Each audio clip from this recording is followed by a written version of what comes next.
50% ಎಲ್ಲ ಹಳದಿ ಬಂದ್ಬಿಟ್ಟಿತ್ತು. ಗಿಡಗಳಿಗೆ 7 ವರ್ಷ ಆಗಿದೆ. 7 ವರ್ಷದಿಂದ ಏನು ಫಲ ಪಡೆದಿರಲಿಲ್ಲ ಇಲ್ಲಿ ತನಕ. ಅಡಿಕೆ ಬಗ್ಗೆ ಬೆಳೆ ಬಗ್ಗೆ ಏನೋ ಆದ್ರೂ ಐಡಿಯನ್ಸ್ ಮತ್ತೆ ಯಾರು ಗೈಡೆನ್ಸ್ ಕೊಡೋರು ಯಾರು ಇರಲಿಲ್ಲ. ಅವ್ರ ಸಲಹೆ ತಗೊಂಡು ನಾವು ಇದನ್ನ ಈ ಮಟ್ಟಿಗೆ ಡೆವಲಪ್ ಮಾಡ್ಕೊಂಡು ಬಂದಿದ್ವಿ. ದಬ್ಬಳಗ ಹತ್ರ ಎರೆಹುಳುಗಳು ಇದಾಗಿ ಸರ್.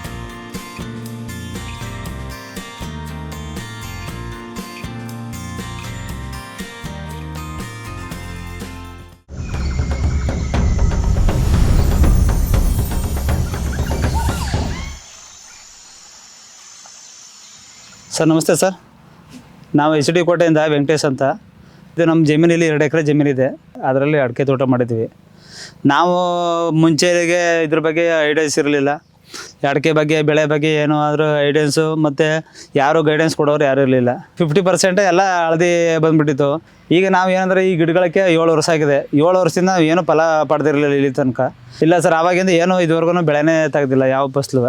ನಮಗೆ ಇಲ್ಲಿ ಡಾಕ್ಟರ್ ಸಾಯಿಲ್ ಅನ್ನೋ ಒಂದು ಕಂಪ್ನಿ ಕಡೆಯಿಂದ ಮಂಜುನಾಥ್ ಸರ್ ಅವರು ಕಾಂಟ್ಯಾಕ್ಟ್ ಆಯಿತು. ಅವ್ರ ಸಲಹೆ ತಗೊಂಡು ನಾವು ಇದನ್ನು ಈ ಮಟ್ಟಿಗೆ ಡೆವಲಪ್ ಮಾಡ್ಕೊಂಡು ಬಂದಿದ್ವಿ. ಇಲ್ಲಿಂದ ಈಚೆಗೆ ಇನ್ನೂ ಡೆವಲಪ್ಮೆಂಟ್ ಮಾಡಬೇಕು, ಸ್ಲರಿ ಮಾಡಬೇಕು, ಮತ್ತು ಗೊಬ್ಬರ ಮತ್ತು ಯಾವುದು ಇದು ಮಾಡಬೇಕು ಅನ್ನೋದನ್ನೆಲ್ಲ ಹೇಳ್ಕೊಟ್ಟವ್ರೆ.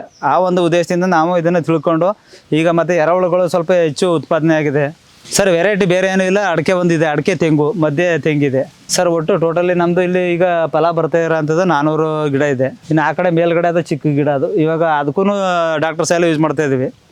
ಅದು ಎಲ್ಲ ಗಿಡಗಳೆಲ್ಲ ಸ್ವಲ್ಪ ಸಣ್ಣದಾಗಿತ್ತು ಮತ್ತು ಹಳದಿ ಕಲರ್ ಇತ್ತು. ಅದನ್ನು ಸ್ಲರಿ ಮತ್ತು ಡಾಕ್ಟರ್ ಸಾಯಿಲ್ ಎಲ್ಲ ಯೂಸ್ ಮಾಡಿದ್ಮೇಲೆ ಅದೆಲ್ಲ ಡೆವಲಪ್ ಗ್ರೋತ್ ಎಲ್ಲ ಚೆನ್ನಾಗಿದ್ದಾಗ್ತಾಯಿದೆ ಸರ್. ಸರ್ ಇದು ಎಲ್ಲ ಸ್ಮೂತ್ ಆಗಿದೆ. ಭೂಮಿ ಎಲ್ಲ ಸ್ಮೂತ್ ಆಗಿದೆ ನೋಡಿ. ಇದೆಲ್ಲ ಸ್ಮೂತ್ ಆಗಿದೆ ಮೊದಲೇ. ಆಮೇಲೆ ಹೊಸ ಬೇರುಗಳೆಲ್ಲ ಉತ್ಪತ್ತಿ ಆಗಿದೆ, ಬಿಳಿ ಬೇರುಗಳೆಲ್ಲ. ಮೊದಲೆಲ್ಲ ಇದೆಲ್ಲ ಇದು ಇರಲಿಲ್ಲ ನೋಡಿ ಸರ್ ಎಲ್ಲ. ಆಮೇಲೆ ಮಣ್ಣು ಎಲ್ಲ ಸ್ಮೆಲ್ಲು ಚೆನ್ನಾಗಿದೆ. ಈ ರೀತಿ ಸ್ಮೂತು ಇರಲಿಲ್ಲ ಸರ್, ಎಲ್ಲ ಹಾರ್ಡಾಗಿತ್ತು ಅದೆಲ್ಲ. ಆಮೇಲೆ ನೋಡಿ, ಎಲ್ಲಿ ನೋಡಿದ್ರು ಇವಾಗ ಎರೆಹುಳುಗಳು ಸಿಗ್ತಾ ಇದೆ ಸರ್. ಇದಕ್ಕಿಂತ ಬೇಜಾನು ದಪ್ಪದೆಲ್ಲ ಇದೆ ನೋಡಿ ಸರ್. ಸಣ್ಣದೆಲ್ಲ ಎಷ್ಟಿದೆ, ಸಣ್ಣದೆಲ್ಲ ಇದೆ ಸರ್ ಇಲ್ಲಿ. ಒಳ್ಳೊಳ್ಳೆ ಅಂದರೆ ಎರೆಹುಳುಗಳು ಆವಾಗ ಜಾಸ್ತಿ ಇರಲಿಲ್ಲ. ಇವಾಗ ಎಲ್ಲ ಒಂಥರ ದಬ್ಬಳಗ ಹತ್ರ ಎರೆಹುಳುಗಳು ಇದಾಗಿ ಸರ್. ರೈತ ಬಂದವರಿಗೆ ಹೇಳೋದೇನೆಂದರೆ ಇದರಲ್ಲಿ ಒಳ್ಳೆ ಗುಣಮಟ್ಟ ಕಾಣಿಸ್ತೈತೆ ಮತ್ತು ಇಳುವರಿ ನಮಗೆ ಕಣ್ಣು ಮುಂದೆ ಕಾಣಿಸ್ತಾ ಇದೆ ನಮಗೆ ಪ್ರತ್ಯಕ್ಷವಾಗಿ. ನಾವು ಬೇರೆಯವ್ರ ಮಾತಾಗಿ ಏನು ಕೇಳ್ತಾ ಇಲ್ಲ, ಪ್ರತ್ಯಕ್ಷವಾಗಿ ನಾವೇ ಇದನ್ನು ರಿಸಲ್ಟ್ ಕಾಣ್ತಾ ಇದ್ದೀವಿ. ಆ ಒಂದು ಉದ್ದೇಶದಿಂದ ನಾವು ಏನೋ ರೈತ ಬಾಂಧವ್ರಿಗೆ ಹೇಳೋದೇನೆಂದರೆ ಬೇರೆ ಫರ್ಟಿಲೈಸರ್ ಗೊಬ್ಬರನ ಯೂಸ್ ಮಾಡಿಬಿಡಿ. ಈ ರೀತಿ ಸ್ಲರಿ ಗೊಬ್ಬರ ಡಾಕ್ಟರ್ ಸಾಯಿಲ್ ಕಡೆಯಿಂದ ಅವರ ಇಂಟ್ರೊಡಕ್ಷನ್ ಪಡ್ಕೊಂಡು ಇದನ್ನು ಬೆಳೆಗಳನ್ನ ಡೆವಲಪ್ ಮಾಡಿ ಅಂದ್ಕೊಂಡು ನಾನು ರೈತ ಬಾಂಧವ್ರಿಗೆ ಕೇಳ್ಕೊತಾ ಇದ್ದೀನಿ.